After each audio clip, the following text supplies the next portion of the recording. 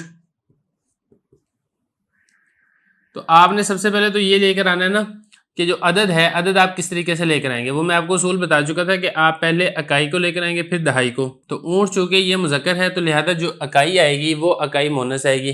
مثال کے طور پہ 50 اور 50 کو کہتے ہیں 50، 50 و 50. یہاں تک ہو گیا عدد. اب آگے جو اس کی تمیز آئے گی نا وہ آپ نے لے کے آنی ہے مفرد منصوب جملن. اور اسی طریقے سے اگر یہاں پہ اونٹنی آ جائے تو آپ نے اس کو 50 کے بجائے کر دینا 50، 50 و 50 ناقتن. تو چاہے مذکر ہو چاہے مؤنث ہو آئے گی وہ مفرد منصوبی. 99 تک اسی طریقے سے ہی ہے. اب اس کے بعد آپ آگے دیکھیں، آگے فرما رہے ہیں 100 کی تمیز، 1000 کی تمیز اور ان دونوں کے تثنیہ کی تمیز اور 1000 کی جمع کی تمیز یہ مفرد مجرور آئے گی. مثال کے طور پہ آپ نے بتانا ہے، محفوظ کا مطلب مجرور، 100 آدمیوں کا بتانا ہے تو آپ نے کیا کہنا ہے 100 رجلین. اب یہ 100 ممیز ہے اور اس کی جو تمیز ہے، یہ اس کا جو ممیز ہے رجل، یہ مفرد ہے اور مجرور ہے. اسی طریقے سے 100 امرأۃن، 1000 رجلین، 1000 امرأۃن، یہ واحد ہو گیا. اب ان کے تثنیہ میں بھی ایسے ہی ہے 100 رجلین. اب یہ دیکھیں جب اس کی آپ نے تمیز مفرد مجرور لے کر آنی ہے تو اس سے جو پہلے والا ممیز ہے وہ بنے گا مضاف اور یہ بنے گا مضاف الیہ. تو دیکھیں یہ تو تھا نا 100 ہی تھا، لیکن جب آپ نے اس کی اضافت کی ہے اس رجل کی طرح تو اضافت کی وجہ سے اس کی تنوین گر گئی. اسی طریقے سے یہ بھی میعتانی تھا، لیکن جب اس کی اضافت ہوئی ہے امرأہ کی طرف تو اس کی تنوین گر گئی۔ اسی طریقے سے الفانی تھا، اضافت ہوئی تو اس کی تنوین گر گئی۔ تو یہ جو اس کی تمیز آئے گی وہ مفرد مجروری آئے گی، جیسے کہ آپ کو ساری مثالوں میں لکھی ہوئی نظر آ رہی ہے۔ اسی طریقے سے الفا امراتن 2000 عورتیں، 3000 مرد کو کیا کہیں گے؟ ثلاثۃ آلاف رجل۔ اب یہ دیکھیں چونکہ 2 سے بڑھ گئے ہیں تو اب اس کی تثنیہ تو نہیں آئے گی، جمع آئے گی، تو یہ الف کی تثنیہ الفان اور الف کی جمع آلاف، تو یہ ثلاثۃ آلاف رجل، سارے کو آپ مضاف مضاف الیہ بنائیں گے۔ اسی طریقے سے یہ بھی ہے ثلاث آلاف امراتن، اور یہاں پہ دیکھیں یہ جو ہے نا ثلاث، یہ مذکر اس لیے ہے کیونکہ یہاں پہ مؤنث ہے، جیسا کہ آپ کو معلوم ہے کہ 3 سے لے کے 9 تک یہ ترتیب الٹ ہوتی ہے۔ تو یہاں تک یہ تمیز لانے کا طریقہ یہ بھی آپ اچھے طریقے سے سمجھ گئے ہیں، اور اسی کے ساتھ ہی جو اسم عدد والی بحث ہے وہ مکمل ہو گئی ہے۔ اب اس کے بعد ہم انشاءاللہ آگے اسم کی 2 قسمیں پڑھیں گے۔ بسم اللہ الرحمن الرحیم۔ ہدایت النحو کا 8واں باب ہے، خاتمہ فی الاسم، سبق نمبر 8 میں خوش آمدید۔ آج کے سبق کے اندر ہم مذکر اور مؤنث کے بارے میں پڑھیں گے۔ فصل الاسم اما مذکر و اما مؤنث فالمؤنث ما فیہ علامت التانیث لفظا او تقدیرا فالمذکر ما بخلافہ وعلامت التانیث ثلاثۃ التاء كطلحة والالف المكسورة كحبلى والالف الممدودة كحمراء والمقدرة انما هو التاء فقط كأرز ودار بدلیل اریزة ودویرة۔ ثم المؤنث على قسمین حقیقی وهو ما بإزائه مذکر من الحیوان كامرأة وناقة، ولفظی وهو ما بخلافه كظلمة وعین۔ وقد عرفت احکام الفعل اذا اسند الى المؤنث فلا نعیدها۔ عبارت ہوگی ہے، اس کا ترجمہ دیکھ لیں پھر تشریح کرتے ہیں۔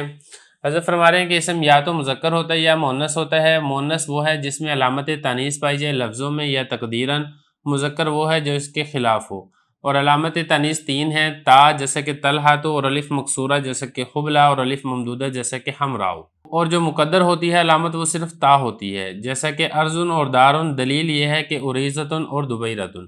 پھر مؤنث کی 2 قسمیں ہیں، حقیقی، اور یہ وہ ہے جس کے مقابلے میں مذکر حیوان موجود ہو، جیسا کہ امراتن اور ناقتن، اور لفظی وہ ہے جو اس کے برعکس ہو، جیسا کہ ظلمتن اور عین۔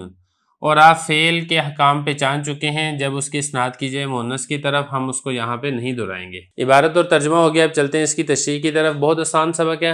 حضرت فرما رہے ہیں کہ اسم یا تو مذکر ہوگا یا پھر مؤنث ہوگا۔ اب مؤنث کس کو کہتے ہیں؟ جس کے اندر علامت تانیث پائی جائے، اور علامت تانیث یا تو لفظوں کے اندر موجود ہوگی یا پھر لفظوں میں موجود نہیں ہوگی، لیکن تقدیری طور پر اس کا اعتبار کیا گیا ہوگا۔ اب علامت تانیث کتنی ہیں؟ وہ 3 ہیں۔ ایک ہے کہ آخر میں گول تا ہو، اس کو کہا جاتا ہے تا مدورہ، یعنی گول تا۔ یہ وہ تا ہوتی ہے جو وقف کی صورت کے اندر ہا بن جاتی ہے۔ اور دوسری علامت تانیث ہے الف مکسورہ۔ مکسورہ یہ کسر سے ہے، اور کسر کہتے ہیں چھوٹے کو، تو الف مکسورہ کا مطلب ہے چھوٹا الف۔ اور دوسرا ہے الف ممدودہ۔ ممدودہ یہ مد سے ہے، مد کا مطلب ہوتا ہے کھینچنا، لمبا کرنا، تو یہ وہ الف ہے جس کو کھینچ کر لمبا کر کے پڑھا جاتا ہے۔ تو اس کے اندر پہچان کا کیا طریقہ ہے؟ دیکھیں، اگر تو الف مدہ کے بعد آگے حمزہ آ رہا ہے جیسا کہ یہ ہے تو اس کو کہا جائے گا الف ممدودہ، اور اگر الف مدہ کے بعد آگے حمزہ نہیں ہے تو پھر اس کو کہا جائے گا الف مکسورہ، جیسا کہ یہ نا حبلہ، اس کے بعد آگے آپ کو حمزہ لکھا ہوا نظر نہیں آ رہا تو یہ ہے الف مکسورہ، اور اس میں حمزہ لکھا ہوا نظر آ رہا ہے تو اس کو کہیں گے الف ممدودہ۔ تو یہ 3 علامتیں ہیں مؤنث کی، نمبر 1 تا، اور نمبر 2 الف مکسورہ، اور نمبر 3 الف ممدودہ، یہ آخر میں ہوتے ہیں اسم کے۔ تو اگر ان 3 علامتوں میں سے کوئی ایک علامت اب پائی جائے گی کسی اسم میں تو پھر وہ مؤنث ہوگا، اور اگر ان تینوں علامتوں میں سے کوئی علامت نہیں پائی جاتی تو پھر وہ اسم مؤنث نہیں ہوگا بلکہ وہ مذکر ہوگا۔ تو یہی فرمایا تھا فالمذکر ما بخلافہ، مذکر وہ ہے جو اس کے برعکس ہو۔ یہ جو خلافہ میں ہی ضمیر ہے یہ لوٹ رہا ہے اس مؤنث کی طرف، یعنی مذکر کے اندر علامت تانیث نہیں پائی جائے گی۔ یہ جو 3 علامتیں ہیں ان تینوں علامتوں میں سے کوئی علامت بھی نہیں پائی جائے گی۔ اچھا، لفظی طور پر یہ تو واضح ہے کہ لفظوں میں آپ کو لکھی ہوئی نظر آ رہی ہو، جیسے کہ تا لکھی نظر آ رہی ہے، یا الف مکسورہ لکھا ہوا نظر آ رہا ہے، یا الف ممدودہ لکھا ہوا نظر آ رہا ہے۔ تقدیراً کا کیا مطلب ہے؟ دیکھیں، فرما رہے ہیں کہ جو تقدیراً ہے وہ صرف اور صرف تا ہوگا۔ جو الف مکسورہ ہے اور الف ممدودہ ہے یہ تقدیری طور پہ ہم شمار نہیں کر سکتے کہ لفظوں کے اندر موجود نہیں ہے، اور ہم یہ شمار کر لیں کہ یہاں پہ تقدیری طور پر یا معنوی طور پر موجود تھا پھر حذف ہو گیا، ایسی بات نہیں ہے۔ جو حذف ہوگا وہ صرف اور صرف یہ گول تا ہی حذف ہوگا. تو یہ حضرت نے فرمایا والمقدرۃ انما هو التاء فقط، جو تائے تانیث جو چھپی ہوئی ہے نا، یہ کہا نا کہ علامت تانیث چھپی ہوئی ہو، تو علامت تانیث جو مقدر ہوگی وہ صرف اور صرف تا ہوگی. اب اس کی مثال کیا ہے؟ اب اس کی مثال آگے دے رہے ہیں حضرت ارضن اور دارن. یہ دو مثالیں دی ہیں. اب دیکھیں جو ارضن ہے اور دارن ہے یہ مؤنث ہے. اب لفظوں کے اندر آپ کو اس میں تینوں علامتوں میں سے کوئی علامت نظر نہیں آ رہی، نہ تو اس کے آخر میں گول تا ہے، نہ ہی الف مکسورہ ہے، نہ ہی الف ممدودہ ہے. لیکن یہاں پہ گول تا چھپی ہوئی مقدر موجود ہے. وہ کیسے؟ وہ اس لیے کہ اس کی جو تصغیر ہے وہ آتی ہے، ارضن کی تصغیر آتی ہے اریزتن اور دارن کی تصغیر آتی ہے دویرتن. اور اصول یہ ہے کہ جو تصغیر ہے وہ کسی چیز کو اس کی اصل کی طرف لوٹا دیتی ہے. یعنی تصغیر کے اندر جو چیز موجود ہوگی وہ اس کی حقیقت کے اندر داخل ہوگی، اور اگر تصغیر میں موجود نہیں ہے تو پھر اس کی حقیقت میں داخل بھی نہیں ہوگی. اب یہاں پہ تصغیر میں اگر آپ غور کریں گے تو آخر میں آپ کو گولتا نظر آئے گی، اریزتن اور دویرتن. تو اس سے پتہ چلا کہ جو ارضن تھا یہ اصل میں کیا تھا؟ ارزتن. اسی طریقے سے جو دارن تھا یہ اصل میں کیا تھا؟ دارتن. دلیل کیا ہے ہمارے پاس؟ دلیل ان کی تصغیر ہے. تصغیر میں جب تا موجود ہے گولتا، تو پتہ چلا کہ لفظ کے اصل میں بھی تا موجود تھی، بعد میں اس کو حذف کر دیا گیا اور پیچھے بچا ارزن اور دارن. اچھا، اس میں آپ نے ایک چیز کا اور خیال رکھنا ہے کہ یہ یہاں پر جو تا مقدرہ ہوگی، یہ تا مقدرہ وہیں پر ہوگی جب کوئی اسم 3 حرفی ہوگا. جیسا کہ ارض 3 حرفی ہے، دار یہ 3 حرفی ہے. اگر 3 حرفی سے زائد ہے تو پھر اس میں تا مقدرہ نہیں ہوگی. بعض اوقات ایسا بھی ہوتا ہے کہ کوئی حرف 3 حرفی سے زائد ہوتا ہے، جیسا کہ زینب.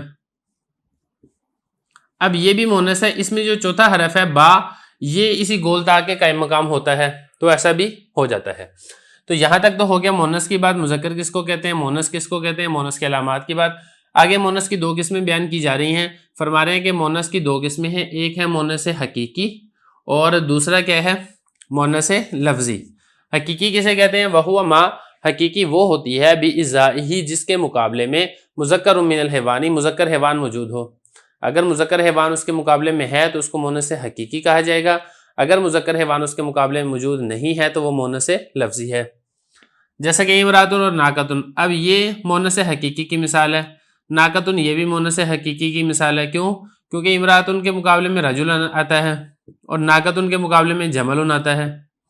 تو چونکہ ان کے مقابلے میں حیوان مذکر موجود ہے اس لیے مؤنث حقیقی ہے. اور لفظی وہ ہوگا ما بخلافی ہی، جو اس کے برعکس ہوگا، یعنی اس کے مقابلے میں حیوان مذکر موجود نہیں ہوگا. جیسا کہ ظلمتن اور عینن. اب یہاں پہ دیکھیں ظلمتن اس کے مقابلے میں نورن تو آتا ہے، لیکن یہ حیوان مذکر موجود نہیں ہے، حیوان مذکر نہیں ہے.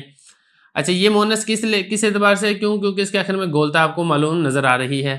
اور عین یہ بھی مؤنث ہے، لیکن اس کے آخر میں آپ کو گولتا نہیں مل رہی. لیکن جب آپ اس کی تصغیر نکالتے ہیں تو اس کی تصغیر نکلے گی عیینتن.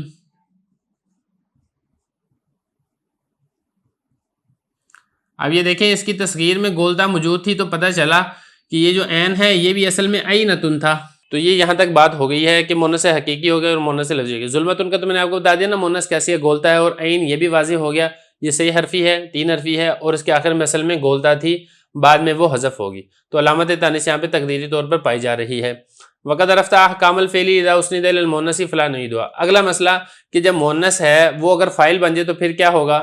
تو کہہ رہے ہیں کہ یہ والے سارے احکام ہم پیچھے تفصیل سے بتا چکے ہیں کہ جب فعل کی اسناد کی جائے مؤنث کی طرف تو پھر اس کو کس صورتوں سے کس ترتیب سے لایا جائے گا. اگر آپ نے دیکھنا ہو تو آپ پھر وہاں پہ فاعل کی بحث میں جا کر دیکھ سکتے ہیں. بسم اللہ الرحمن الرحیم. ہدایت النحو کا 8واں باب ہے خاتمہ فی الاسم، سبق نمبر 9 میں خوش آمدید. آج کے سبق کے اندر ہم مثنیٰ یعنی تثنیہ کے بارے میں احکام پڑھیں گے. فصل. المثنى اسم الحق بآخره الف و یاء مفتوح ما قبلها ونون مکسورۃ لیدل على ان معه آخر مثله نحو رجلان ورجلین هذا في الصحيح. اما المکسور فان كانت الفه منقلبة عن واو وكان ثلاثيا رد الى اصله كعصفان في عصا، وان كانت عن ياء او واو وهو اکثر من الثلاثی او لیست منقلبة عن شيء تقلب یان کرحیان فی رحا وملحیان فی ملحا وحباریان فی حبارا وحبلیان فی حبلا. عبارت ہوگی. اب اس کا ترجمہ دیکھ لیں پھر تشریح کرتے ہیں. حضرت فرما رہے ہیں کہ تثنیہ وہ ایسا اسم ہے کہ لاحق کیا جاتا ہے اس کے آخر میں الف اور یا ماقبل مفتوح اور نون مکسور، تاکہ دلالت کرتا ہے کہ اس کے ساتھ ایک اور ہے اسی کے مثل. جیسا کہ رجلان اور رجلین، یہ تو صحیح میں ہے بہرحال، مکسور میں اگر تو الف تبدیل شدہ ہے واؤ سے اور وہ ثلاثی ہے تو لوٹایا جائے گا اس کو اس کے اصل کی طرف، جیسا کہ عصوانی عصا سے، اور اگر وہ یا سے تبدیل شدہ ہے یا پھر واؤ سے تبدیل شدہ ہے اس حال میں کہ وہ ثلاثی سے اکثر ہے، زائد ہے، یا پھر وہ کسی چیز سے تبدیل شدہ نہیں ہے تو اسے یا سے لوٹایا جائے گا، جیسے کہ رحیانی رہا میں، اور ملحیانی ملحا میں، اور حباریانی حبارہ میں، اور حبلیانی حبلہ میں۔ دیکھیں یہاں سے تثنیہ کے بارے میں بتایا جا رہا ہے کہ تثنیہ کسے کہتے ہیں۔ تو دیکھیں تثنیہ بتا رہے ہیں کہ تثنیہ وہ ایسا اسم ہوتا ہے کہ جس کے آخر میں الف اور یا ماقبل مفتوح اس کو لگا دیا جاتا ہے اور نون مکسور۔ مطلب اس میں یہ ہے کہ الف اور یا نہیں لگے گا، الف اور نون مکسور لگے گا، یا پھر یا ماقبل مفتوح اور نون مکسور لگے گا۔ یہ کیا صورتیں ہیں؟ دو صورتیں اس میں، ایک ہے حالت رفع، حالت رفع میں لگے گا الف اور نون مکسور، جیسے رجل ہے نا تو اس کی حالت رفع میں ہوگا رجلانی، اب یہ رجل کے ساتھ آپ نے ایک الف لگا دیا اور نون مکسور لگا دیا۔ اور حالت نسبی اور حالت جری میں یا ماقبل مفتوح ہوگا اس طریقے سے راجو لینی۔ ابھی دیکھیں یا ساکن اور ماقبل جو لام ہے اس کے اوپر فتح ہے اور نون مکسور ہے، تو یہ ہوگا کہ وہ ایسا اسم ہے جس کے آخر میں الف اور نون مکسورہ یا پھر یا ماقبل مفتوح اور نون مکسور لگا دیا جائے گا۔ اچھا اب یہ لگایا کیوں جاتا ہے وہ بتا رہے ہیں کہ اس میں آخر میں جو آپ نے الف نون لگانا ہے یا پھر آپ نے یا نون لگانا ہے تو یہ بتاتے ہیں کہ جو پیچھے جس کے ساتھ یہ لگ رہا ہے اس کے ساتھ ایک اور ہے، جیسے رجل ہے نا، رجل کا مطلب ایک مرد، جب اس کے ساتھ الف لام لگ جائے گا، الف اور نون لگ جائے گا تو اس کا مطلب بنے گا کہ ایک مرد کے ساتھ ایک مرد اور ہے۔ یہ اسی طریقے سے رجل ان کا مطلب ایک مرد تھا، جب اس کے ساتھ آخر میں آپ نے یا اور نون لگا دیں گے تو یہ بتائے گا کہ اس رجل کے ساتھ ایک رجل اور ہے۔ تو یہی فرمایا تاکہ دلالت کرے گا لَأَنَّ مَعَهُ آخِرَ مِثْلَهُ کہ بے شک اس کے ساتھ ایک اور ہے اس کی مثل۔ یہ جو معاہو میں ہو ضمیر ہے وہ اسم کی طرف لوٹ رہی ہے، جس اسم کے ساتھ اس کو لاحق کیا گیا ہے۔ ایک اور ہے مثلہ اسی کی مثل جس کے ساتھ اس کو لگایا گیا، جیسے رجلانی ہے تو یہ بتائے گا کہ رجل کی مثل ایک مرد اور ہے، یہ اسی طریقے سے رجلینی ہے تو یا نون بتائے گا کہ رجل کے ساتھ اس کی مثل ایک مرد اور ہے۔ ھذا فی الصحیح، یہ بتا رہے ہیں کہ یہ صحیح کے اندر ہے۔ صحیح کا مطلب یہ کہ جب ہم نحو میں صحیح کی بات کرتے ہیں تو مطلب یہ ہوتا ہے کہ لام کلمہ کے مقابلے میں حرف علت نہ ہو، تو یہاں پہ اگر آپ دیکھیں گے نا تو لام کلمہ میں حرف علت نہیں ہے، تو اس میں تثنیہ بنانے کا یا آپ یہ کہ مثنیٰ بنانے کا یہی طریقہ ہے کہ الف اور نون یا پھر یا اور نون لگا دیں گے۔ لیکن اگر بالفرض وہ لفظ ایسے ہے جو کہ اسم مکسور ہے، اسم مکسور کا مطلب یہ کہ اس کے آخر میں الف مکسورہ ہے یا پھر اس کے آخر میں الف ممدودہ۔ الف ممدودہ کی بات بعد میں کریں گے، پہلے آپ الف مکسورہ کو سمجھ لیں۔ بتا رہے ہیں کہ الف مکسورہ ہے اگر اس کے آخر میں تو پھر اس میں دو تین صورتیں ہیں۔ ایک صورت تو اس میں یہ ہے کہ اس کا جو الف ہے منقلبۃ عن واو، وہ یا واو سے تبدیل شدہ ہو، جیسا کہ عصا۔ اب یہ جو عصا ہے نا اصل میں کیا تھا؟ عصا ون تھا، واو متحرک ماقبل مفتوح تھا تو اس کو ہم نے الف سے تبدیل کر دیا تو یہ بن جائے گا عصا۔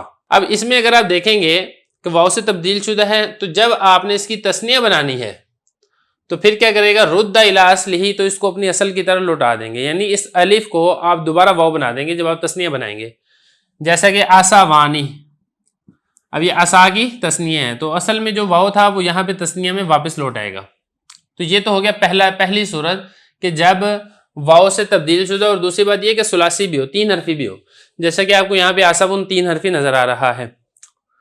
نمبر 2، دوسری صورت یہ ہے وَإِنْ كَانَتْ عَنْ يَاءٍ، یا سے تبدیل شدہ ہو، پھر کیا کیا جائے گا؟ پھر اس میں یہ کیا جائے گا کہ جب آپ تثنیہ بنائیں گے تو آپ یا واپس لے آئیں گے۔ مثال کے طور پہ جیسا کہ رہا، اب یہ جو رہا ہے نا، راہا یون تھا، اب یا کو ہم نے الف سے تبدیل کر دیا تو یہ کیا بن گیا؟ رہا بن گیا۔ اب یہ چونکہ یا سے تبدیل شدہ ہے، جب آپ اس کی تثنیہ بنائیں گے تو آپ اس کو کیا کہیں گے؟ راہا یانی، چکی کو کہا جاتا ہے۔ یہ دوسری صورت ہوگی۔ نمبر 3، واو سے تبدیل شدہ ہو لیکن تین حرفی نہ ہو، تین حرفی سے زائد ہو، اس صورت میں بھی آپ یا سے تبدیل کریں گے۔ اس کی مثال ہے ملہا، یہ اسم مفعول کا صیغہ ہے الہا مصدر سے، باب افعال سے۔ اصل میں کیا تھا؟ ملہون، ملہون سے پھر کیا ہوا؟ ملہیون ہوا، پھر ملہا ہو گیا، اس طریقے سے۔ تو یہ اصل میں واو سے تبدیل شدہ ہے لیکن یہ چار حرفی ہے نا، میم لام ہا اور واو، تو جب آپ نے اس کی تسنیہ بنانی ہے تو اس صورت میں بھی آپ نے اس کو یا سے تبدیل کر دینا ہے. جیسے ملحیانی میں ملحا میں ملحیانی، 3 صورتیں ہوگی. نمبر 4 لیست منقلبۃ عن شیء، وہ کسی چیز سے بھی تبدیل شدہ نہ ہو، یعنی اس کا جو الف ہے وہ الف اصلی ہو، نہ واو سے تبدیل شدہ ہے نہ یا سے تبدیل شدہ ہے. اس صورت میں آپ نے کیا کرنا ہے، اس صورت میں بھی جب آپ نے تسنیہ بنانی ہے تو پھر آپ اس کو یا سے تبدیل کر دیں گے. جیسا کہ حبارہ، اب اس کا جو الف ہے یہ اس کا اصلی الف ہے، یہ پرندے کا نام ہے. تو جب آپ اس کی تسنیہ بنائیں گے تو آپ کیا کہیں گے، حبارہ یعنی یہ اسی طریقے سے حبلا، اس کی جب آپ تسنیہ بنائیں گے تو حبلا یعنی حاملہ عورت کو کہتے ہیں.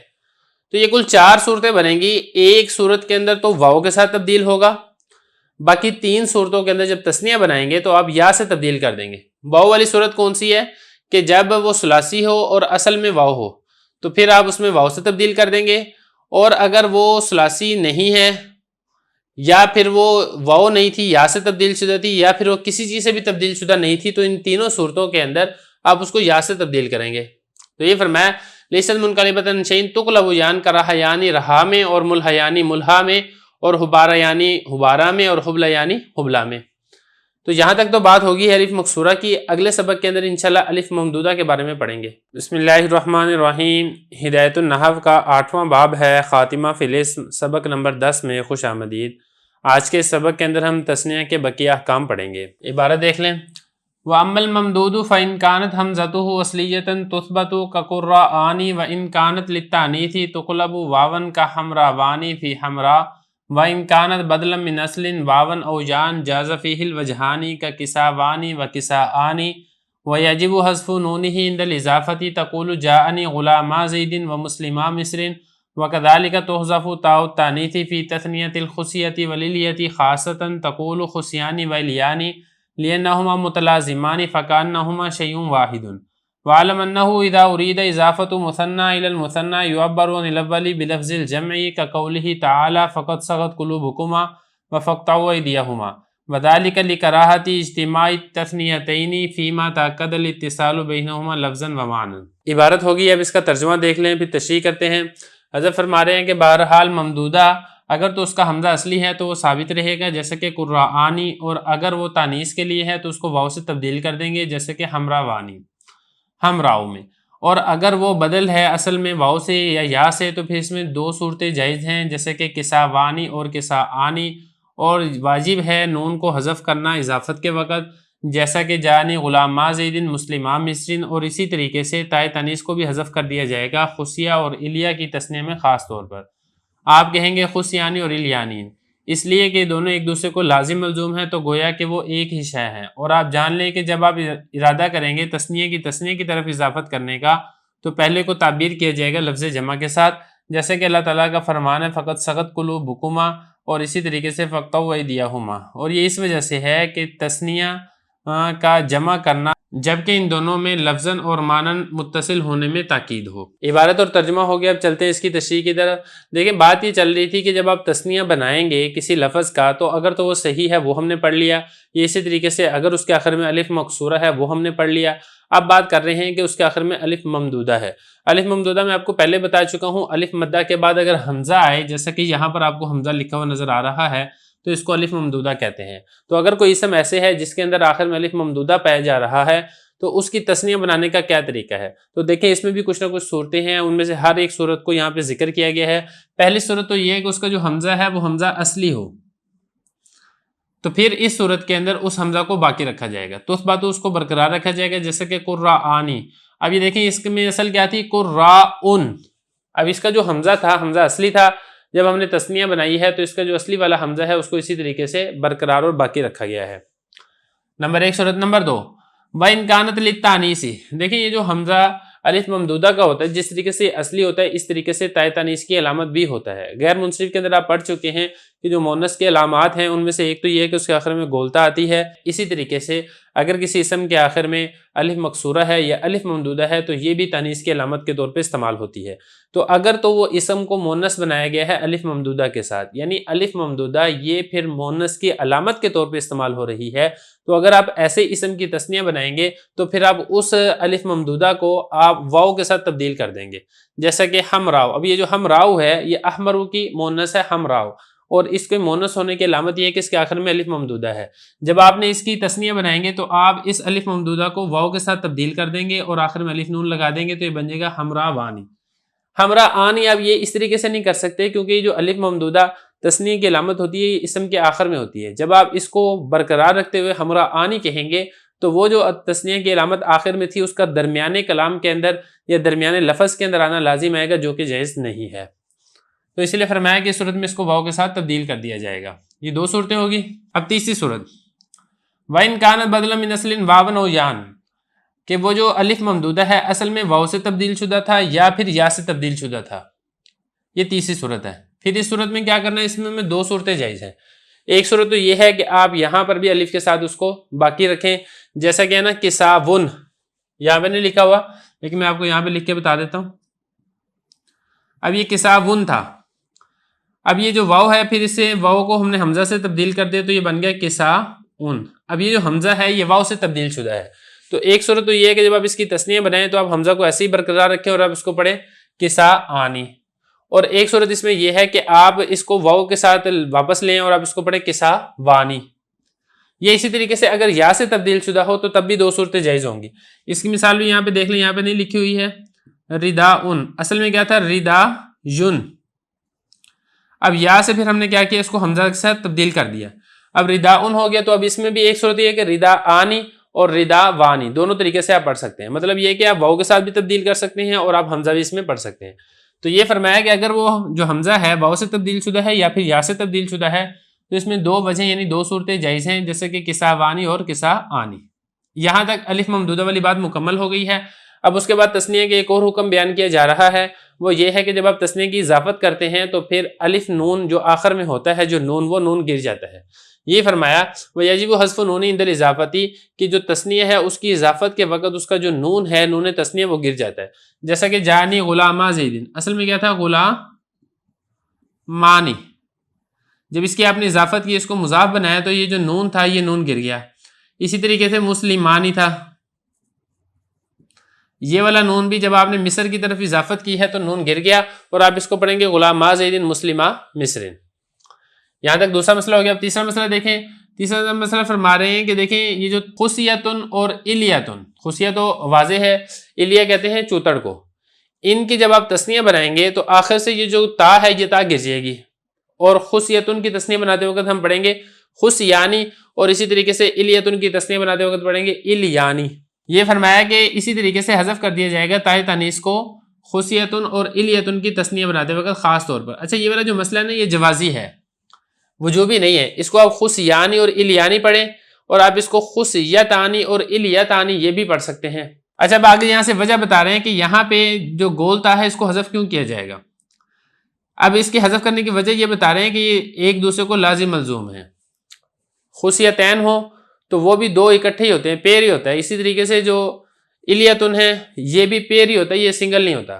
تو یہ چونکہ جوڑا جوڑا ہوتا ہے تو اس لیے گویا کہ ایک دوسرے کو لازم ملزوم ہے. جب ایک دوسرے کو لازم ملزوم ہے تو یہ واحد استعمال ہوتا ہی نہیں ہے. جب آپ اس کی تثنیہ بنائیں گے تو پھر یہ جو گولتا ہے اس کا درمیان کے اندر آنا لازم آئے گا، جو کہ جائز نہیں ہے. تو یہ فرمایا کہ اس لیے کہ دونوں ایک دوسرے کے لازم ملزوم ہے، فکانہما شیء واحد، تو گویا کہ یہ ایک ہی چیز ہے. جب یہ ایک ہی چیز ہے اور آپ اس کی تثنیہ بنائیں گے خصیتانی تو پھر یہ جو گولتا تھی جو کہ تانیث کی علامت تھی اور آخر میں آتی تھی اس کا درمیان کے اندر آنا لازم آئے گا، جو کہ جائز نہیں ہے. یہ تیسرا مسئلہ ہو گیا. اب چوتھا مسئلہ بھی دیکھ لیں. چوتھا اور آخری مسئلہ جو تثنیہ کے بارے میں بیان کیا جا رہا ہے وہ یہ ہے کہ جب آپ تثنیہ کی اضافت کریں تثنیہ کی طرف تو جو پہلا تثنیہ ہے اس کو لفظ جمع کے ساتھ تعبیر کریں گے. مثال دیکھ لیں. فقط سقط قلوبکما، اصل میں تھا فقط سقط قلباکما، تم دونوں کے دل. قلبانی تھا یہ، پھر جب اس کی اضافت ہوئی تو نون گر گیا اور یہ بن گیا قلباکما. اس طریقے سے اب یہاں پہ دیکھیں جو کما ہے یہ بھی تسنیہ کی ضمیر ہے اور کلبانی یہ بھی تسنیہ ہے، تو تسنیہ کی اضافت ہو رہی ہے تسنیہ کی طرف. تو جو پہلا تسنیہ تھا ہم نے اس کو تسنیہ کے بغیر جمع سے تعبیر کر دیا، اور قلب کی جمع ہم لے قلوب اور کہا فقط سقط قلوبکما. اسی طریقے سے دوسری مثال دیکھیں فقطعوا ایدیہما. اب یہ دیکھیں یدن اس کی تسنیہ آتی ہے یدانی اور اس کی جمع آتی ہے ایدی. اب یہ دیکھیں یہ یدانی تھا، یدانی کی جب اضافت ہوئی ہما ضمیر کی طرف تو نون گر گیا، تو یہ کیا بچا فقطعوا یداہما. اب یہاں پہ تسنیہ کی اضافت تسنیہ کی طرف تھی تو ہم نے اس تسنیہ کو حذف کر کے جو پہلا تسنیہ تھا اس کو جمع سے تعبیر کر دیا اور ہم نے اس کو پڑھ دیا فقطعوا ایدیہما. اس میں اب ایک بات آپ اور سمجھے کہ یہ جو ہے نا یہ حالت رفع ہے، اور اس میں اگر آپ غور کریں گے تو یہ حالت نصبی ہے، کیونکہ یہ فقطعوا کا مفعول واقع ہو رہا ہے. تو بتانا ہی چاہ رہے ہیں کہ چاہے حالت رفع ہو، چاہے حالت نصبی ہو، چاہے حالت جری ہو، تینوں صورتوں کے اندر جب تسنیہ کی اضافت تسنیہ کی طرف ہو تو پھر جو پہلا تسنیہ ہے اس کو لفظ جمع کے ساتھ تعبیر کیا جاتا ہے. یہ فرمایا کہ تو جان لے کہ جب ارادہ کیا جائے گا تسنیہ کی اضافت تسنیہ کی طرف کرنے کا تو تعبیر کیا جائے گا پہلے تسنیہ کو لفظ جمع کے ساتھ، جیسے کہ اللہ تعالیٰ کا فرمان ہے فقط سقط قلوبکما، اور اسی طریقے سے فقطعوا ایدیہما. وذالک سے وجہ بتا رہے ہیں، وجہ یہاں پر یہ بتا رہے ہیں کہ جو مضاف مضاف الیہ ہے ان کے اندر شدت اتصال ہوتا ہے، یہ بہت پکے طریقے سے آپس کے اندر ملے ہوئے ہوتے ہیں، لفظوں کے اعتبار سے بھی ملے ہوئے ہوتے ہیں کہ مضاف مضاف الیہ اکٹھے ہی آتے ہیں. ایسا نہیں ہوتا کہ مضاف آ گیا مضاف الیہ نہیں ہے، یا مضاف الیہ آ گیا مضاف نہیں ہے. اور معنی کے اعتبار سے بھی دونوں ساتھ ملے ہوئے ہوتے ہیں. مضاف کا معنی مضاف الیہ کے بغیر نہیں ہوتا، اور مضاف الیہ کا معنی مضاف کے بغیر نامکمل اور ادھورا ہوتا ہے. تو دیکھیں بتانا ہی جا رہے ہیں کہ مضاف مضاف الیہ میں شدت اتصال ہوتا ہے، اتصال کے اندر تاکید ہوتی ہے. تو شدت اتصال اور اتصال میں تاکید کے وقت جو دو تسنیہ ہیں اس کا جمع کرنا عرب کے ہاں یہ ناپسند سمجھا جاتا تھا. اسی وجہ سے کیا کرتے ہیں پہلے کو جمع سے تعبیر کر دیتے ہیں. یہ فرمایا اور یہ اس لیے ہے کہ ناپسند سمجھا جاتا ہے اجتماعی تثنیہ دو تثنیوں کے جمع ہونے کو ناپسند سمجھا جاتا ہے. کس صورت میں؟ فیما اس صورت میں تاکد الاتصال بینہما جب دونوں کے اندر اتصال کے اندر تاکید ہو، شدت ہو، لفظوں کے اعتبار سے بھی معنوں کے اعتبار سے بھی. لفظاً اور معنن کیسے تاکید ہے یہ میں آپ کو بتا چکا ہوں. تو یہاں تک کہ تثنیہ ہمارا مکمل ہو چکا ہے. اب اگلے سبق میں انشاءاللہ ہم جمع کو شروع کریں گے. بسم اللہ الرحمن الرحیم. ہدایت النحو کا 8واں باب ہے خاتمہ فی الاسم، سبق نمبر 11 میں خوش آمدید. گزشتہ سبق کے اندر ہم نے تثنیہ سے متعلقہ ساری تفصیل پڑھ لی تھی. آج کے سبق کے اندر ہم مجموع یعنی جمع سے متعلقہ تفصیل پڑھیں گے. حضرت فرما رہے ہیں المجموع اسم دل علی احاد مقصودۃ بحروف مفردۃ بتغیر اما لفظی کرجال فی رجل او تقدیری کفلک علی وزن اسن فإن مفردہ ایضا فلک لکنہ علی وزن کفل فقوم ورہت ونحوہ وإن دل علی احاد لکنہ لیس بجمع اذ لا مفرد لہ. عبارت ہوگی اس کا ترجمہ دیکھ لیں پھر تشریح کرتے ہیں. حضرت فرما رہے ہیں کہ مجموع یعنی جمع وہ اسم ہے جو دلالت کرتا ہے افراد مقصودہ پر. احاد کا مطلب ہوتا ہے افراد. بحروف مفردۃ مفرد کے ہی حروف کے ساتھ بتغیر اما اس حال میں کہ اس میں تھوڑی سی تبدیلی کی جائے. اب تبدیلی یا تو لفظی ہوگی جیسا کہ رجال رجل میں، یا تقدیری ہوگی جیسا کہ فلک جو کہ استن کے وزن پر ہے، اس کا مفرد بھی فلکن ہی ہے لیکن وہ کفلن کے وزن پر ہے. لہذا قوم اور راحتن اور اس جیسی جو دوسری مثالیں ہیں اگرچہ افراد پر دلالت کرتی ہیں لیکن یہ جمع نہیں ہے اس لیے کہ اس کا مفرد نہیں ہے. عبارت اور ترجمہ ہو گیا ہے. اب تشریح دیکھ لیں اس کی. حضرت فرما رہے ہیں کہ جمع مجموع جس کو جمع لایا گیا ہو، جمع کیا گیا ہو، وہ ایسا اسم ہے جو دلالت کرتا ہے افراد مقصودہ پر. پہلی بات تو یہ ہے کہ یہ جو دلالت کرے گا یہ فرد پر نہیں کرے گا، فردان دو فردوں پر نہیں کرے گا بلکہ افراد پر کرے گا. اور یہ دلالت بھی کیا ہوگی؟ مقصودی طور پر دلالت ہوگی، ضمنی طور پر دلالت نہیں ہوگی کہ مقصودی طور پر تو ایک دو پر دلالت ہو اور اس کے ضمن میں باقیوں پر بھی دلالت ہو جائے. ایسا نہیں ہے بلکہ مقصوداً سارے کے سارے افراد پر دلالت کی جائے گی. بحروف مفردۃ دوسری اس میں شرط یہ ہے کہ اس کے مفرد کے حروف کے ساتھ، یعنی جو جمع ہے اس کے لیے اس کا مفرد کا ہونا یہ ضروری ہے. اگر اس کا مفرد نہیں ہے تو پھر اس کی جمع نہیں آ سکتی. مفرد کے ہی حروف ہوں گے بتغیر اما اس حال میں کہ مفرد کے حروف میں تھوڑی سی تبدیلی کی جائے گی. اب یہ جو تبدیلی کی جائے گی یا تو لفظوں کے اعتبار سے تبدیلی کی جائے گی جیسا کہ رجال رجل میں. اب یہ جو رجل تھا یہ مفرد تھا، اس میں آپ نے جب اس کی جمع بنانے لگی تو سب سے پہلے را کا جو فتح تھا اس کو آپ نے کسرہ دے دیا، اور اس کے بعد جیم کا جو ضمہ تھا اس کو آپ نے فتح دے دیا. اس کے بعد لام سے پہلے الف لیا جمع کی علامت، اور اس طریقے سے آپ نے اس کو پڑھ دیا. تو دیکھیں تھوڑی سی تبدیلی ہو کے یہ مفرد کا ہی لفظ ہے. اب یا پھر یہ جو تبدیلی ہوگی یہ تقدیری طور پر تبدیلی ہوگی. یعنی اس کو تبدیلی کو فرض کر لیا جائے گا، لفظوں کے اعتبار سے بالکل واحد اور جمع ایک جیسے ہی ہوں گے، جیسا کہ فلکن. اب یہ جو فلکن ہے یہ کشتی کو کہا جاتا ہے. اب یہ واحد یہ بھی فلکن آتا ہے، جمع یہ بھی فلکن ہی آتا ہے. تو لفظوں کے اعتبار سے واحد اور جمع بالکل ایک جیسے ہیں، لیکن تقدیری طور پر تھوڑا سا فرق ہے. وہ اس طریقے سے فرق ہے کہ یہ جو فلکن واحد ہے نا یہ کفلن کے وزن پر ہے. کفل کہتے ہیں ایک تالے کو، اور اس کی جمع آتی ہے اکفال. قرآن مجید میں آتا ہے نا افلا یتدبرون القرآن ام علی قلوب اقفالھا. اب یہ جو واحد ہے نا کشتی، اس واحد کا وزن یہ کفل ہے جو کہ ایک تالے کو کہا جاتا ہے، اس کی جمع آتی ہے اکفال. اور یہ جو جمع ہے نا فلکن یہ اس دن کے وزن پر ہے. اس دن کہتے ہیں شیروں کو، مطلب 2 سے زیادہ شیروں. اس کا جو واحد ہے وہ اسد آتا ہے. تو یہ مانوی طور پہ تقدیری طور پہ تھوڑا سا فرق ہے کہ جو واحد ہے وہ کفلن کے وزن پر ہے وہی فلکن، اور جو جمع ہے وہ اس دن کے وزن پر ہے، لیکن لفظوں کے اعتبار سے دونوں ایک جیسے ہی ہیں. یہ فرمایا فإن مفرد وحیدن فلکن لکنہ علی وزن کفلن. یہاں تک بات ہوگی پوری جمع کی. اب اس کے بعد آگے کچھ مثالیں بتا رہے ہیں جس کو جمع کہنا درست نہیں ہے، اگرچہ یہ افراد متعددہ پر دلالت کرتے ہیں اور مقصودی طور پر دلالت کی جاتی ہے. جیسا کہ قوم ہے یہ راحت ہے. اب قوم ہے یہ افراد کی جماعت کو کہا جاتا ہے، راحت یہ بھی افراد کی جماعت کو کہا جاتا ہے. تو معنی کے اعتبار سے اگرچہ یہ افراد پر دلالت کرتے ہیں، مقصودی طور پر دلالت کرتے ہیں، لیکن ان کا کوئی مفرد نہیں ہے. جب ان کا مفرد نہیں ہے تو اس کو جمع نہیں کہہ سکتے آپ. تو اس لیے فرمایا قوم ہے یہ راحت ہے، یہ جیسی کوئی اور مثالیں ہیں، اگرچہ یہ افراد پر دلالت کرتے ہیں لیکنہ لیس بجمع، لیکن یہ جمع نہیں ہے. اذ لا مفرد لہ، کیونکہ ان کا مفرد نہیں ہے، اور جمع کے لیے مفرد کا ہونا یہ لازم اور ضروری ہے. ثم الجمع علی قسمین مصحح وهو ما لم يتغیر بناء واحدہ ومکسر وهو ما يتغیر فیہ بناء واحدہ. والمصحح علی قسمین مذکر وهو ما الحق بآخرہ واو مضموم ما قبلها ونون مفتوحۃ کمسلمون او یاء مکسور ما قبلها ونون کذالک لیدل علی ان معه اکثر منہ نحو مسلمین وهذا فی الصحیح. ترجمہ دیکھ لیں. پھر جمع کی 2 قسمیں ہیں، جمع صحیح اور یہ وہ ہے کہ جس میں واحد کی بنا تبدیل نہ ہو، اور جمع مکسر اور یہ وہ ہے جس میں واحد کی بنا تبدیل ہو جائے. اور جمع صحیح کی 2 قسمیں مذکر اور یہ وہ ہے کہ جس کے آخر میں واو ماقبل مضموم ہو اور نون مفتوحہ ہو، جیسا کہ مسلمون ہے، یا پھر یا ماقبل مکسور ہو اور نون ہو اسی طریقے سے، تاکہ یہ دلالت کرے کہ اس کے ساتھ اکثر ہیں اس سے، جیسا کہ مسلمینہ اور یہ صحیح میں ہے.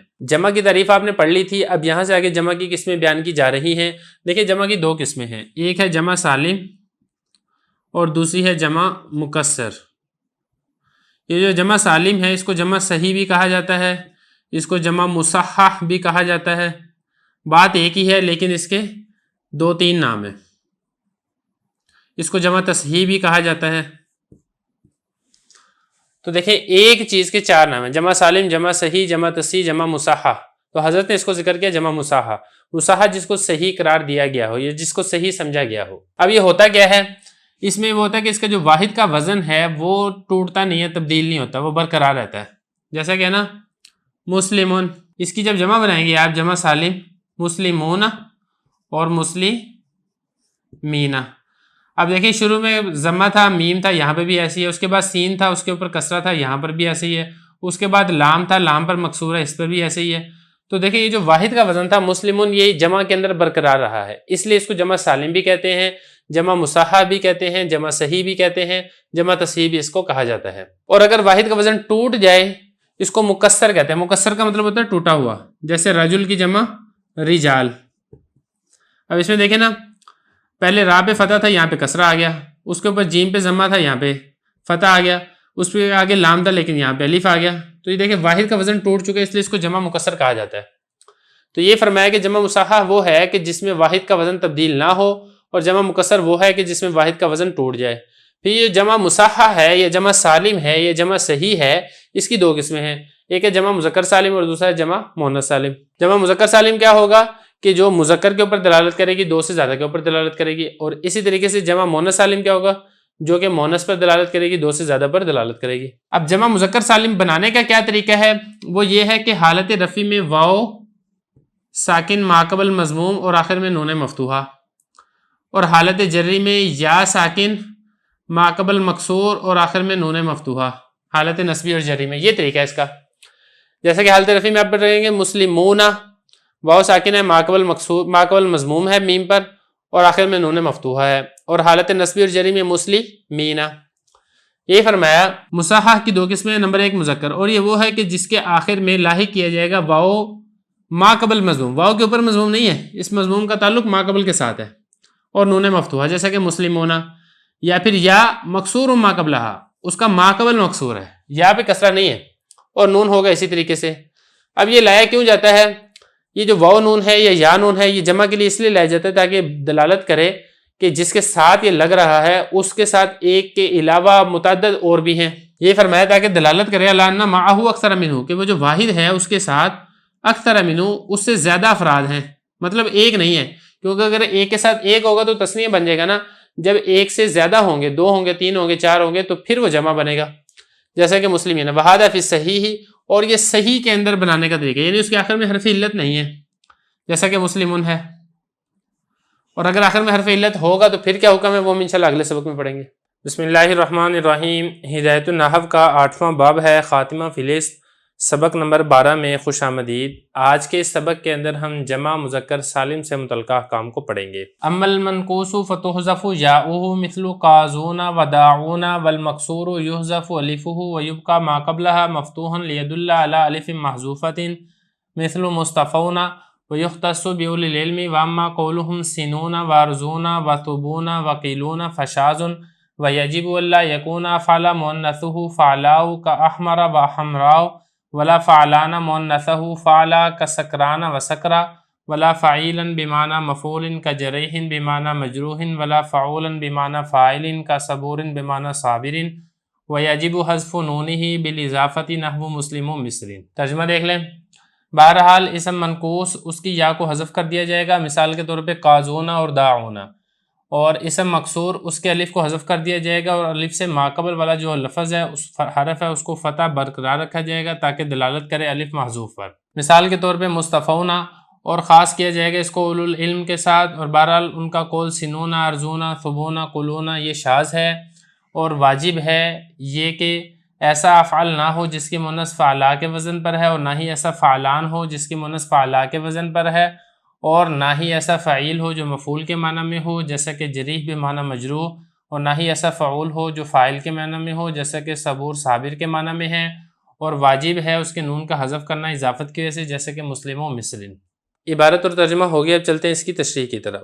دیکھیں گزشتہ سبق کے اندر ہم نے جمع بنانے کا طریقہ پڑھ لیا تھا، جمع کی دو قسمیں پڑھ لی تھی، جمع سالم پڑھ لیا تھا، جمع مکسر پڑھ لیا تھا، پھر جمع سالم جس کو جمع مصحح کہا گیا تھا اس کے اندر بھی ہم تفصیل سے پڑھ چکے تھے۔ اب اسی کی جو اگلی قسم ہے وہ یہ ہے کہ وہ جو لفظ ہے وہ صحیح نہیں ہے، بلکہ وہ جو لفظ ہے وہ اسم منقوص ہے، یعنی اس کے آخر میں کوئی حرف علت آ رہا ہے، تو اس کی جمع کس طریقے سے بنائی جائے گی۔ تو اس کی جمع بنانے کا طریقہ بتا رہے ہیں کہ اگر وہ لفظ اسم منقوص ہو، اسم منقوص کس کو کہتے ہیں؟ جس کے آخر میں یا ماقبل مکسور ہو، اس کو اسم منقوص کہا جاتا ہے۔ اب یہ جو یا ماقبل مکسور ہے یا تو لفظوں کے اندر ہوگا یا پھر لفظوں میں نہیں ہوگا۔ مثال کے طور پہ لفظوں میں ہو جیسا کہ قاضی اور داعی، اس کو ایسے بھی پڑھا گیا، اب اس میں آپ کو یا نظر آ رہی ہے ماقبل مکسور ہے، اور بعض اوقات یہ جو یا ہے یہ حذف ہو جاتی ہے التقاء ساکنین کی وجہ سے، قاضیون سے پھر قاضین ہوا پھر التقاء ساکنین سے حذف ہوگی، اسی طریقے سے داعیون سے داعین ہوا پھر التقاء ساکنین سے حذف ہو گیا، تو یہ یا حذف بھی ہو کے اس کو ایسے بھی پڑھا جاتا ہے قاضین اور داعین، اس کو دونوں طریقوں سے پڑھا گیا۔ یہاں پہ جو یا ہے ملفوظ ہے، یہاں پہ یا محذوف ہے۔ اب اس کی جب آپ نے جمع مذکر سالم بنانی ہے تو پھر آپ نے کیا کرنا ہے؟ دیکھیں اس میں حذف فرما رہے ہیں کہ اس کی جو یا ہے اب اس کو حذف کر دیں گے، جیسا کہ قاضون، اب اس میں کیا تھا؟ قاضیون تھا نا، اب یا کو آپ حذف کر دیں گے تو پیچھے بچے گا قاضون۔ اسی طریقے سے داعیون تھا، کیونکہ آخر میں یا تھی نا، جب آپ نے یا کو حذف کر دیا تو پیچھے بچا داعون۔ یہ تو بات تھی اسم منقوص کی، یعنی جس کے آخر میں یا تھی اور آپ نے اس کو حذف کر دیا۔ اب آگے بتا رہے ہیں کہ الف مکسور کی، یعنی جس کے آخر میں چھوٹا الف ہو، اس کی جب آپ نے بنانی ہے جمع سالم تو اس کو کس طریقے سے بنایا جائے گا؟ یہ فرما رہے ہیں کہ والمکسور، اسم مکسور جو ہے اس کے الف کو حذف کر دیا جائے گا اور ماقبل کو مفتوح باقی رکھا جائے گا تاکہ دلالت کرے الف محذوفہ پر۔ اب یہ دیکھیں اس کی مثال ہے مصطفیٰ، مرتضیٰ، مجتبیٰ، کچھ بھی آپ اس کی مثال لے سکتے ہیں۔ اب ان سب کے آخر میں آپ کو الف نظر آ رہا ہے، یہ جو الف ہے یہ یا سے تبدیل شدہ ہے، اسی وجہ سے یا کو برقرار رکھا گیا ہے تاکہ دلالت کرے کہ الف یا سے تبدیل ہو کر ہے۔ اب جب آپ نے اس میں آخر میں بنانی ہے جمع سالم تو آپ اس کے آخر میں واو نون لگائیں، یہ ایسے ہے نا، جب آپ اس کے آخر میں واو نون لگائیں گے تو یہ اس طریقے سے ہو جائے گا مصطفاونا۔ اب اس میں دیکھیں التقاء ساکنین ہوگا الف اور واو کے درمیان، دو ساکن اکٹھے ہو گئے، پہلا ساکن وہ مدہ تھا لہذا وہ حذف ہو گیا، تو پیچھے بچے گا مصطفونا۔ تو الف کو آپ نے حذف کر دینا التقاء ساکنین کی وجہ سے، اور ماقبل والا جو فتح اس کو برقرار رکھیں گے تاکہ یہ دلالت کرے کہ جو حرف یہاں پہ حذف ہوا تھا وہ الف حذف ہوا تھا، وہ یا حذف نہیں ہوا تھا، یہ فرما رہے ہیں۔ اور اسم مکسور ہے یعنی اس کے آخر میں الف مکسورہ ہے تو الف کو حذف کر دیا جائے گا اور ماقبل کو مفتوح باقی رکھا جائے گا تاکہ دلالت کرے کہ الف حذف ہو چکا ہے، جیسے کہ مصطفیٰ سے مصطفاونا اور پھر الف حذف ہو جائے گا مصطفونا۔ اسی طریقے سے مجتبیٰ سے مجتباونا اور پھر مجتبونا مرتضونا، یہاں تک ہو گیا۔ آگے وَيُخْتَصُّ بِأُولِي الْعِلْمِ، یہ اگلا مسئلہ یہ بتا رہے ہیں کہ جو جمع سالم ہے، جمع مذکر سالم واو اور نون کے ساتھ آتی ہے یا پھر یا اور نون کے ساتھ آتی ہے حالت نسبی اور جری میں، یہ اولو العلم یعنی انسانوں کے ساتھ خاص ہے، یہ غیر ذوی العقول کی جمع اس طریقے سے نہیں آتی۔ تو یہاں پہ پھر ایک اشکال پیدا ہوگا کہ آپ کہتے ہیں کہ غیر ذوی العقول کی جمع نہیں آتی ہے واو نون کے ساتھ یا نون کے ساتھ، ہم آپ کو کچھ مثالیں دکھاتے ہیں جہاں پر واو نون کے ساتھ آ رہی ہے، جیسا کہ سنون، اب یہ سنتن کی جمع سال کو کہتے ہیں، یہ اسی طریقے سے ارزون، یہ ارزون کی جمع ہے، یہ اسی طریقے سے ثبون ہے، یہ ثبتن کی جمع ہے، جماعت اور گروہ کو کہتے ہیں، یہ اسی طریقے سے قلون یا قلون، یہ قلتن کی جمع ہے، گلی ڈنڈے کو کہتے ہیں۔ تو یہ سارے کے سارے غیر ذوی العقول ہیں لیکن ان کی جمع واو اور نون کے ساتھ آ رہی ہے، تو اس کا جواب کہہ دیا فشاذن۔ یہ کچھ مثالیں ہیں شاذ ہیں لیکن جو قاعدہ کلیہ اور اصول ہے وہ یہی ہے کہ غیر ذوی العقول کی جو جمع سالم ہے وہ واو نون کے ساتھ نہیں آتی، اگر کہیں آ رہی ہے تو وہ خلاف قانون ہے۔ یہاں تک بات مکمل ہو گیا، آگے چلے۔ وَيَجِبُ أَلَّا يَكُونَ أَفْعَالَ مُؤَنَّثُهُ فَعْلَاهُ، یہاں سے باقی یہ بتا رہے ہیں کہ دیکھیں اسم کی دو قسمیں ہوتی ہیں، ایک ہوتا ہے اسم ذات اور دوسرا ہوتا ہے اسم صفت۔ اسم ذات جو ذات پر دلالت کرتا ہے، اسم صفت جو ذات کے ساتھ ساتھ اس کے وصفی معنی کے اوپر بھی دلالت کرتا ہے۔ اگر تو کوئی لفظ اسم صفت ہے تو اس کی اگر آپ نے جمع مذکر سالم بنانی ہے تو اس کے لیے کچھ شرطیں ہیں، جن شرطوں کا خیال اور لحاظ کرتے ہوئے پھر آپ جمع مذکر سالم بنا سکتے ہیں۔ اگر کوئی شرط نہیں پائی جا رہی ہے تو پھر آپ اس کی جمع مذکر سالم نہیں بنا سکتے۔ اب وہ شرطیں بتا رہے ہیں، شرطیں یہ نمبر 1 بتا رہے ہیں کہ وہ ایسا افعل نہ ہو جس کی مونث فعلا کے وزن پر آتی ہے، یعنی وہ جو اس میں صفت ہے وہ ایسے افعالو کے وزن پر نہ ہو جس کی مونث فعلا کے وزن پر آتی ہے، جیسا کہ احمرو، اب یہ احمرو دیکھیں افعالو کے وزن پر ہے اور یہ اس میں صفت ہے کیونکہ وصفی معنی پر دلالت کر رہا ہے نا، سرخی والا مرد، اور اس کی جو مونث ہے وہ ہمراہ کے وزن یعنی فعلا کے وزن پر آ رہی ہے، تو اس کی جب آپ جمع مذکر سالم بنائیں گے تو آپ احمرون اس طریقے سے نہیں بنا سکتے۔ اس طریقے سے آپ کیوں نہیں بنا سکتے؟ اس کی وجہ یہ ہے کہ دیکھیں جو اسم تفضیل ہے، اسم تفضیل کی جمع واو نون کے ساتھ آتی ہے، جیسے ازرب و ازربانی ازربونا، تو اس سے شبہ یہ پیدا ہوگا کہ پتہ نہیں یہ شاید اسم تفضیل نہ ہو، تو اسم تفضیل سے اشتباہ سے بچنے کے لیے ہم نے یہ کہا کہ اگر وہ ایسے افعالو ہے جس کی مونث فعلا کے وزن پر آتی ہے تو اس کی جمع آپ واو نون کے ساتھ حالت رفع میں اور حالت نصبی اور جری میں یا نون کے ساتھ نہیں لے کر آئیں گے، ایک بات۔ نمبر 2، ایسا فعلان کا وزن بھی نہ ہو جس کی مونث فعلا کے وزن پر آتی ہے، جیسا کہ سکران، اس کی مونث سکرا کے وزن پر آتی ہے۔ اب یہ دیکھیں سکران بروزن فعلان، یہ فعلان کے وزن پر ہے، اس کی جمع آپ ایسے نہیں کر سکتے سکرانون، یہ نہیں لا سکتے آپ جمع مذکر سالم، کیوں؟ کیونکہ اس کی مونث فعلا کے وزن پر آتی ہے۔ اب وجہ کیا ہے؟ وجہ یہ ہے کہ اس کا اشتباہ ہے اس فعلان کے وزن کے ساتھ جس کی مونث فعلانتن کے وزن پر آتی ہے، جیسا کہ ندمان، اس کی مونث آتی ہے ندمانتن کے وزن پر، تو جب اس کی مونث ندمانتن کے وزن پر آتی ہے تو اس کی جو جمع مذکر سالم ہے وہ واو نون کے ساتھ آتی ہے، ندمان ندمانون، تو اسی لیے ہم نے اصول بتا دیا کہ اگر فعلان کا وزن ہے اور اس کی مونث فعلا کے وزن پر آ رہی ہے تو آپ اس کی جو جمع مذکر سالم ہے وہ واو نون کے ساتھ نہیں لے کر آئیں گے۔ دو ہوگی۔ نمبر 3، ایسا فعیل بھی نہ ہو جو مفعول ان کے معنی میں ہو۔ دیکھیں جو فعیل ان کا وزن ہے یہ ویسے تو صفت مشبہ کا وزن ہے مذکر کا، جیسے فعیل بروزن شریف، لیکن کبھی کبھی یہ جو وزن ہے یہ اسم مفعول کے معنی میں بھی استعمال ہوتا ہے، جیسے کہ جریح۔ اب جریح کا مطلب تو یہ ہے زخم لگانے والا، لیکن جو جریح ہے وہ زخم لگانے والے کو نہیں کہا جاتا بلکہ مجروح کو کہا جاتا ہے، جس کو زخم لگایا گیا ہو، جو زخمی ہو۔ تو یہ ایسا فعیل ہے جو مفعول ان کے معنی میں ہے، جیسا کہ جریح بمعنی مجروح، اس کی جو جمع ہے اس کی جمع آپ جمع مذکر سالم واو نون کے ساتھ نہیں لا سکتے۔ کیوں نہیں لا سکتے؟ اس کے ساتھ آپ یہ بھی سمجھ لیں، پھر میں آپ کو بتاتا ہوں دونوں کی وجہ۔ یہ اسی طریقے سے ایسا فعول کا وزن بھی نہ ہو جو فاعل کے معنی میں ہے، جیسا کہ صبور۔ اب یہ جو وزن ہے یہ عام طور پر مبالغے کے لیے استعمال ہوتا ہے، لیکن یہ کبھی کبھی اسم فاعل کے معنی میں بھی استعمال ہوتا ہے، جیسا کہ صبور ہے نا، یہ صابر کے معنی میں ہے، تو ایسا فعول ہے جو فاعلن کے معنی میں ہے، تو ان دونوں کی جمع، ایسے فعول کی اور ایسے فعیل کی جمع واو نون کے ساتھ نہیں لا سکتے ہیں۔ اب یہاں پہ سوال یہ پیدا ہوتا ہے کیوں نہیں لا سکتے؟ دیکھیں اس کی وجہ یہ ہے کہ ایسا فعیل جو مفعول کے معنی میں ہو اور ایسا فعول جو فاعل کے معنی میں ہو، یہ دونوں جس طریقے سے مذکر کے لیے استعمال ہوتے ہیں اسی طریقے سے مؤنث کے لیے بھی استعمال ہوتے ہیں۔ جب آپ اس کی جمع لے کر آئیں گے واو نون کے ساتھ تو پھر آپ نے اس کو خاص کر دیا مذکر کے ساتھ، کیونکہ واو نون کے ساتھ ہے یا پھر یا نون کے ساتھ ہے، یہ تو جمع آتی ہے مذکر کی، تو پھر اس میں اختصاص ہو جائے گا مذکر کا اور مؤنث اس میں خارج ہو جائے گی، تو آپ نے اس کو مؤنث کو خارج کر دیا، حالانکہ یہ تو مؤنث کے لیے بھی استعمال ہوتے ہیں، اسی لیے فرمایا کہ آپ نے اس کی جمع واو نون کے ساتھ نہیں لے کر آنی ہے تاکہ مذکر اور مؤنث دونوں کے لیے اس کا استعمال جاری رہ سکے۔ یہاں تک مسئلہ کلیئر ہو گیا؟ آگے دیکھیں، وَيَجِبُ حَذْفُ نُونِ بِالْإِضَافَةِ، یہ وہی بات ہے کہ جیسے تثنیہ کی اضافت کرتے ہیں تو نون تثنیہ گر جاتا ہے، اسی طرح جب آپ جمع کی اضافت کریں گے تو تب بھی نون جمع گر جائے گا۔ جیسا کہ مسلمون تھا، جب آپ نے اس کی اضافت کی مصر کی طرف تو اس کا نون گر جائے گا اور پیچھے بچے گا مسلمو مصرین۔ یہاں تک جو سالم کی بات تھی، مذکر سالم کی، وہ مکمل ہو گئی ہے، اور اب اس کے بعد انشاءاللہ بات کریں گے جمع مؤنث کی۔ بسم اللہ الرحمن الرحیم۔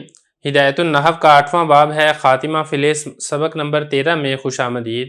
آج کے سبق کے اندر ہم جمع مؤنث کے بارے میں پڑھیں گے، جمع مؤنث سالم اور جمع مؤنث مکسر۔ عبارت دیکھ لیں، ترجمہ کرتے ہیں، پھر آخر میں اس کی تشریح کرتے ہیں۔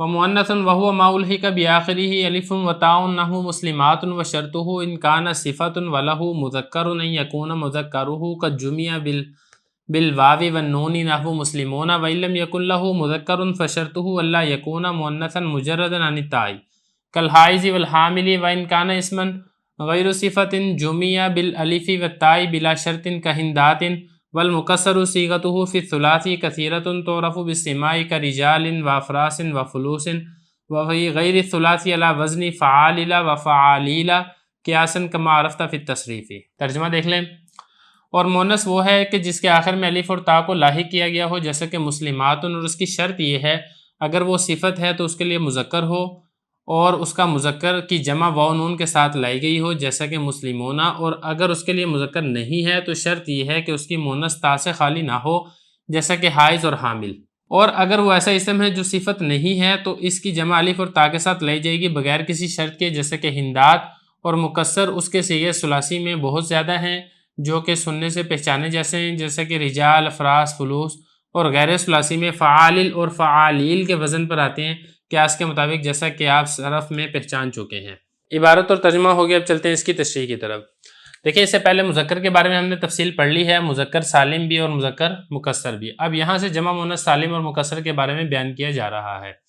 سب سے پہلے تو بیان کیا کہ جمع مؤنث سالم اگر آپ نے لے کر آنی ہے تو اس کے لیے طریقہ یہ ہے کہ اس کے آخر میں الف اور تا بڑھا دیں گے، جیسے کہ مسلمتن کی جمع مسلماتن ہوگا حالت رفع میں، اور حالت نسبی اور جری میں مسلماتن، الف اور تا ہی ہوگا، البتہ یہ ہے کہ تا پر ضمہ کے بجائے کسرہ آ جائے گا تنوین کے ساتھ۔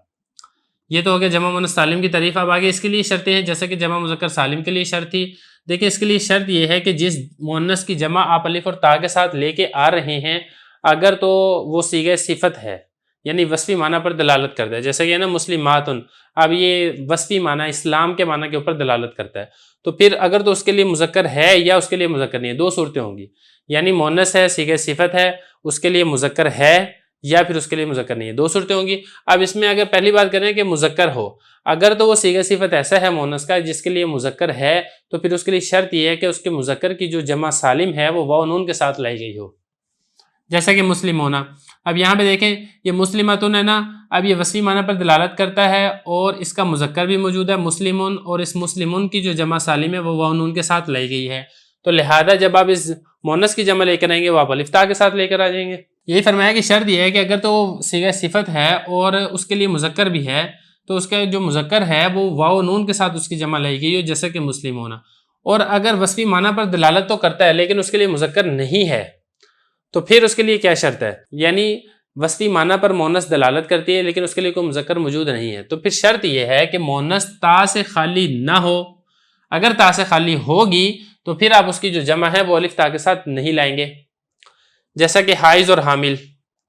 اب حائض یہ دیکھیں وصفی معنی ہے، اس کے اندر حیض والی عورت، اور حامل اس کے اندر بھی وصفی معنی ہے حمل والی عورت۔ اب اس میں اگر آپ غور کریں گے، حائض اور حامل اس میں تا نہیں ہے، حائضتن اور حاملتن نہیں ہے، لہذا حائض اور حامل اس کی جو جمع آئے گی وہ حائضات اور حاملات نہیں آئے گی بلکہ حوائض اور حوامل آئے گی۔ تو یہاں پہ ضروری ہے کہ آپ تھوڑی سی تفصیل سمجھ لیں کہ دیکھیں دو لفظ ہیں، ایک ہے حائضتن، اس کی جمع آتی ہے حائضات، اسی طریقے سے حاملتن، اس کی جمع آتی ہے حاملات، اور اسی طریقے سے ایک آتی ہے حائضن اور حاملن۔ حائض کی جمع آتی ہے حوائض اور حامل کی جمع آتی ہے حوامل۔ ان دونوں کے اندر فرق ہے۔ فرق یہ ہے کہ جو حائضتن ہے یہ کہتے ہیں اس عورت کو جس کو حیض آ رہا ہو، اور اسی طریقے سے حاملتن اس عورت کو کہا جاتا ہے جس کو حمل موجود ہو۔ لیکن جو حائض اور حامل ہے یہ اس عورت کو کہا جاتا ہے جس کے اندر حیض آنے کی صلاحیت ہو، یعنی بالغ ہو چکی ہے، اور اسی طریقے سے حامل اس عورت کو کہا جاتا ہے کہ جس کے اندر حمل کی صلاحیت ہو، شادی شدہ عورت۔ تو ان دونوں کے درمیان فرق ہے۔ تو یہ جو دوسرے ہیں نا یہ والے، ان کی جو جمع ہے وہ الف تا کے ساتھ نہیں لائی جائے گی، جیسا کہ حائضتن کی جمع حائضات اور حاملتن کی جمع حاملات سے لائی جاتی ہے۔ وجہ یہ ہے کہ اگر آپ اس کی جمع بھی الف تا کے ساتھ لے کر آئیں گے تو پھر اس کا اشتباہ ہو جائے گا ان کے ساتھ، تو پتہ نہیں چلے گا کہ آپ اس سے حائضات سے مراد حیض والی عورت ہے یا اس سے مراد وہ عورت ہے جس کے اندر حیض آنے کی صلاحیت ہے۔ اسی طریقے سے حاملات سے پتہ نہیں چلے گا کہ حمل والی عورت ہے یا اس سے مراد وہ عورت ہے جس کے اندر حمل کی صلاحیت ہے۔ تو اسی لیے فرمایا کہ اگر اب یہ دیکھیں اس کا مذکر بھی نہیں ہے، اب حائضتن ہے اس کا مذکر تو نہیں ہو سکتا کہ حیض والا مرد ہو، یا حاملتن اس کا مذکر نہیں ہو سکتا کہ حمل والا مرد ہو، تو مذکر نہیں ہے اور وصفی معنی ہے اس کے اندر، اور اس کا جو واحد ہے وہ الف تا کے ساتھ اس کا واحد گول تا کے ساتھ ہوگا تو پھر جمع الف تا کے ساتھ آئے گی، اگر واحد گول تا کے ساتھ نہیں ہے تو جمع بھی الف تا کے ساتھ نہیں آئے گی۔ یہی فرمایا وَإِلَّمْ يَكُنْ لَهُ مُذَكَّرٌ، وصی معنی پر دلالت کرتا ہے لیکن اس کے لیے مذکر نہیں ہے، تو اس مؤنث کے لیے شرط یہ ہے کہ وہ جو مؤنث ہے اس کا جو واحد ہے وہ تا سے خالی نہ ہو، جیسے کہ حائض اور حامل۔ اگر تا سے خالی ہوگا تو پھر اس کی جمع الف تا کے ساتھ نہیں آئے گی۔ یہاں تک بات کلیئر ہوگی؟ دیکھیں یہاں تک بات تھی اس مؤنث کی جو کہ وصفی معنی پر دلالت کرتا ہے۔ اب آگے بتا رہے ہیں کہ اگر مؤنث ایسی ہے کہ جو وصفی معنی پر دلالت نہیں کرتی بلکہ وہ نام ہے کسی عورت کا یا فیمیل کا، تو اس میں کوئی شرط نہیں ہے، وہ بغیر کسی شرط کے ہی الف تا کے ساتھ اس کی جمع آ جائے گی۔ یہ فرمایا وَإِنْ كَانَ اسْمًا غَيْرَ صِفَةٍ، اور اگر وہ ایسا اسم ہے جو صفت نہیں ہے تو پھر اس کی جمع الف تا کے ساتھ لائی جائے گی بغیر کسی شرط کے، جیسے کہ ہندات۔ اب یہ ہند ان کی جمع ہے ہندات، یہ اسی طریقے سے زینب کی جمع زینبات، یہ اسی طریقے سے فاطمہ کی جمع فاطمات۔ تو اس میں کوئی شرط نہیں ہے، چاہے الف تا ہے چاہے گولتا ہے آخر میں یا گولتا نہیں ہے، اس طرح کی کوئی شرط اس کے اندر نہیں ہوگی، جیسا کہ ہندات۔ یہاں تک بات ہوگی، مکمل ہے جمع مؤنث کی۔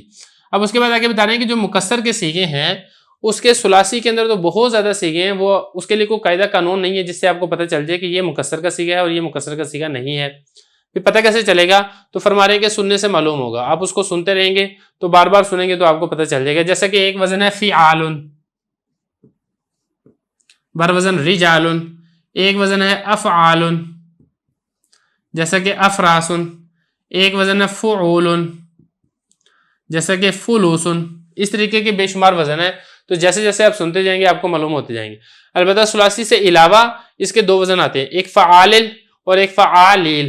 فعالیل جیسے دراہم بر وزن فعال، اور فعالیل جیسے دنانیر بر وزن فعالیل، جیسا کہ آپ صرف کے اندر تفصیل سے پہچان چکے ہیں۔ ثم الجمع اذن علی قسمین، جمع قلۃ وهو ما یطلق علی العشرۃ فما دونها وابنیته وفعل افعال افعلۃ فعلۃ وجمع الصحیح بدون اللام كزیدون ومسلمات، وجمع کثرۃ وهو ما یطلق علی ما فوق العشرۃ وابنیته ما عدا هذه الابنیۃ۔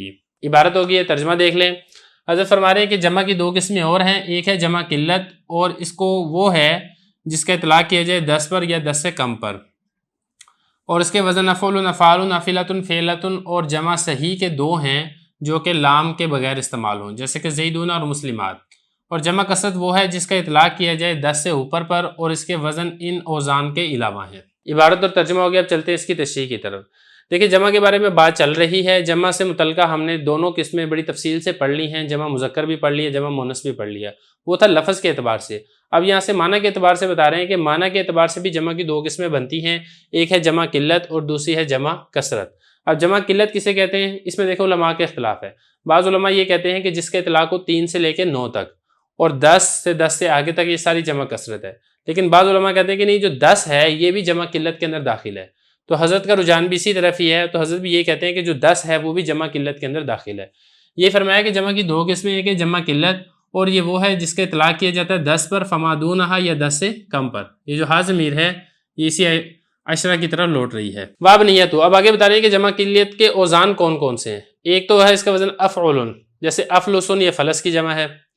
دوسرا وزن افعال، جیسا کہ افراسن، یہ فرس کی جمع ہے.